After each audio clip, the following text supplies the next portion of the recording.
Salutare, bine ați revenit pe canalul nostru. Astăzi vom avea încă un acvariu de amenajat. De data asta nu o să o mai fac eu, o să fiu doar asistent. O să o fac domnul Dorin aici de față. O să-i predau lui stafeta să vedem ce ne-a pregătit astăzi. Bine v-am găsit, vă mulțumesc de invitație lui Cristian și lui Aquatia că m-au adus aici. Astăzi vom face un acvariu de tip natur, în care vom folosi lemne și pietre, seriu. Acvariul este de 60 de la Oaze.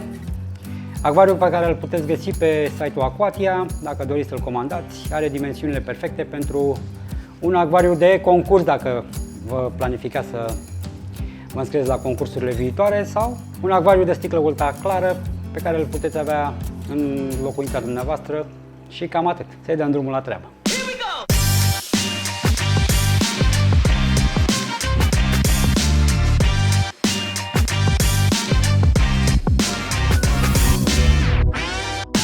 Pentru acest acvariu o să folosim soil de la ADA și bază Basic S, tot de la ADA, pe care le vom adăuga.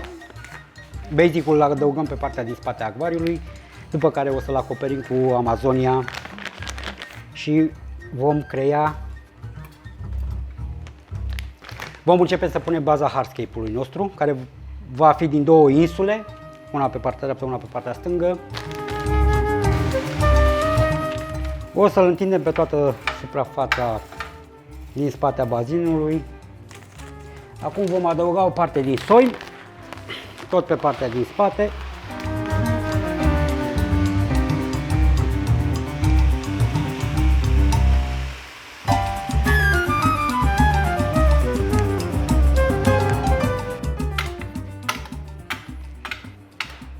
Acum vom adăuga baza hardscape-ului nostru, care va fi format din pietre seriu.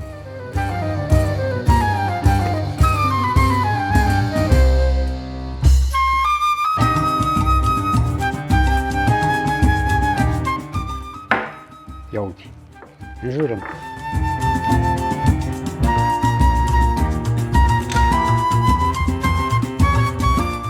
Am început să creez conexiunile din partea stângă a acvariului, punând prima dată baza de pietre, iar acum încep să lipesc partea mai light a hardscape-ului, adică lemnele.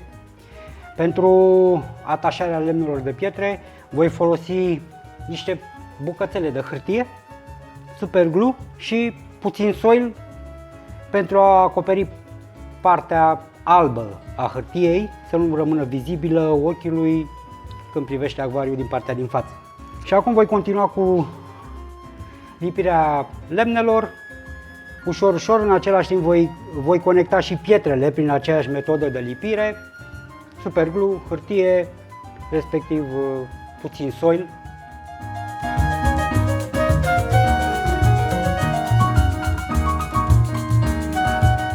Prin această operațiune voi stabiliza pietrele. În momentul mentenanței va fi foarte ușor să le cureți cu o perie de sârmă, perie de plastic, în momentul în care se încep să depună algele pe pietre sau pe lemn.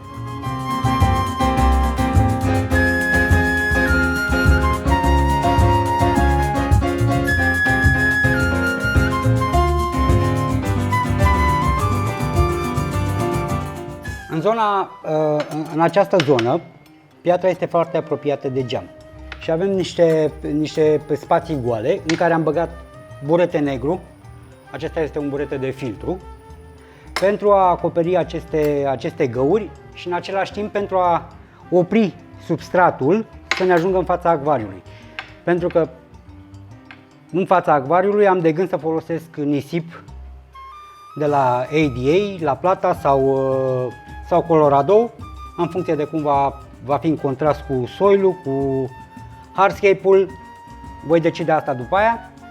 Și în același timp am adăugat niște spărtură de piatră peste zona de burete, pentru a nu fi vizibil buretele. Așa că voi continua. Am mai adăugat în planul din spate al acvariului, am mai adăugat o piatră pentru a completa această zonă, iar între această piatră și asta este soil. În această zonă voi planta Acum ușor, ușor o să mă mut spre partea dreaptă, să termin hardscape-ul, atât cu piatră cât și cu lemn. Ok, revin mai târziu cu explicații.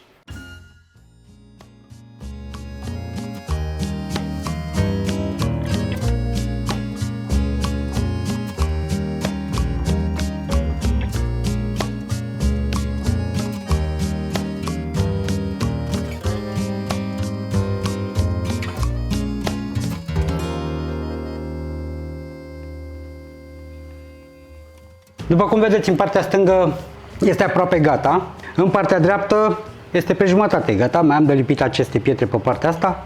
Mai am de adăugat în această zonă încă un element, dar va fi ceva mai mic pentru a da o adâncime mai mare când stai în fața acvarului și îl privești.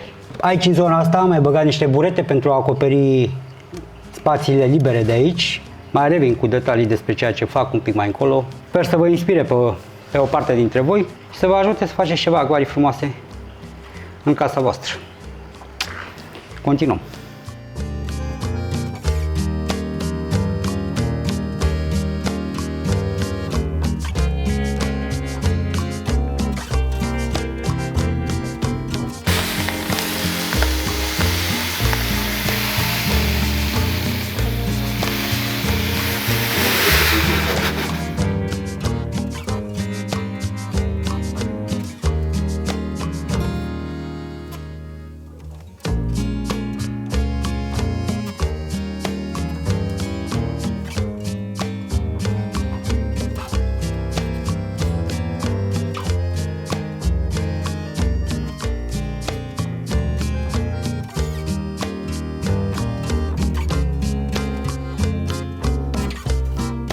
După cum vedeți, am făcut progrese cu hardscape-ul nostru. Am dezvoltat și partea din dreapta acvariului. Ne apropiem așa, ușor, ușor, către plantare. În zona asta tot la fel am făcut baza hardscape-ului cu piatră, după care peste piatră am făcut o simulare cu niște rădăcini care curg și urmează acea linie către colțul acvariului. Normal că vor mai fi adăugate elemente de hardscape pentru detalii și atunci vom defini mai bine sensul acestui flow. În mare am urmat aceiași pași, am folosit superglue, hârtie igienică sau, după caz, puteți folosi filtre de țigare, acele tampoane pentru demachiat, vată, fiecare după posibilități, pentru a conecta elementele de hardscape între ele și pentru a le asigura să nu cadă piatra, să nu se dezlipească bucățile sau să vă plutească bucățile de lemne. Pentru detalii pe aici, prin față, am folosit niște spărtură este ardezie mărunțită. Asta puteți face și voi acasă sau puteți cumpăra de la Aquatia. Nu mai trebuie să vă chinuiți să dați cu ciocanul în piatră, spargeți vreun geam pe acasă. Sunt două dimensiuni, mai mare, mai mică, care vă va ajuta să definiți anumite zone din acvariul vostru și a crea un aspect cât de cât natural. Pentru că asta ne dorim cu toții, să avem acvarii naturale în casă, cu plante naturale, nu cu plastic. Ok, voi continua și voi reveni când voi termina, da? Urmăriți-ne cu drag pe Aquatia.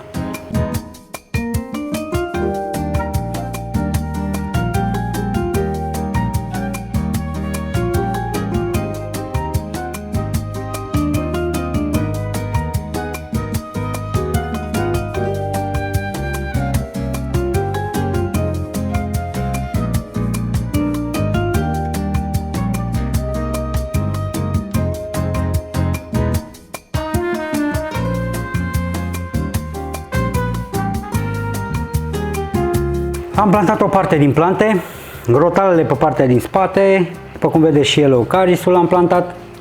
Am coborât spre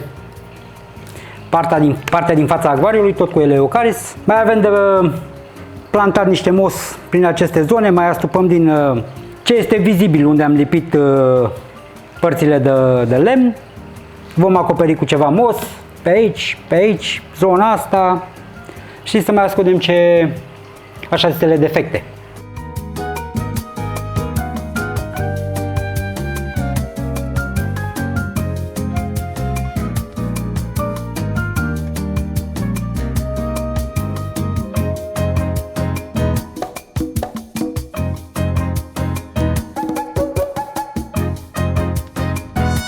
Am ajuns la final, după cum v-am spus, rotale pe partea din spate, Eleocaris Mini în partea din spate, în partea din față și aici. Am adăugat puțin HC pe aici, printre aceste crenguțe și în această zonă foarte puțin. După care, pentru că avem, am lipit și niște mos, Calicostela. Acesta este rezultatul final. O să-l umplem cu apă. Vă mulțumim că ne urmăriți și vă așteptăm la următoarele noastre materiale educative pentru acest minunat hobby.